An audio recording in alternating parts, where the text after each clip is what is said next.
இப்போ chip father phone பண்ணாரு, அவர் நான் ரூமில் உட்காந்து டிவி பார்த்துக்கிட்டு அவர் பாட்டில் ஃபோன் பண்ணாரு, நான் ஃபோன் பண்ணேன், நான் பாட்டில் உட்காந்து ஃபோன் பண்ணுறேன். 7ஆம் கிளாஸ் படிக்கிற பையனுக்கு சீக்ரெட். என்ன நாசமாக போன சீக்ரெட்னு எனக்கு இன்னைய வரைக்கும் தெரியாது. முந்தி என் பையன் ஓடிக்கிட்டு இருந்தா, இப்போ என் பொண்ணு ஓடிக்கிட்டு இருக்கா. பெரியப்பா உங்களுக்குலாம் தெரியாது பெரியப்பா. 8ஆம் கிளாஸ் படிக்கிற பிள்ளைங்க போனை எடுத்து வெளியே போறாங்கனாலே அங்க வேற ஏதோ கதை ஓடிக்கிட்டு இருக்குன்னு அர்த்தம். தெரியாது. ஏன்?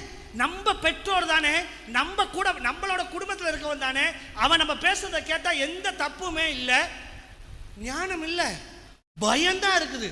அம்மாவுக்கு தெரிஞ்சிருமோ, அப்பாவுக்கு தெரிஞ்சிருமோ, பெரியப்பனுக்கு தெரிஞ்சிருமோ, இந்த பெரியப்பனுக்கு தெரிஞ்சா பிரசங்கத்தை விட்டு வாருவாருன்னு வாருவானே அப்படின்னு பயம்தான் இருக்க ஒழிய தெரிஞ்சா தெரிஞ்சிட்டு போகுது. அந்த ஞானம் குழந்தைங்களுக்கு இல்லை. அறிவு இருக்குது.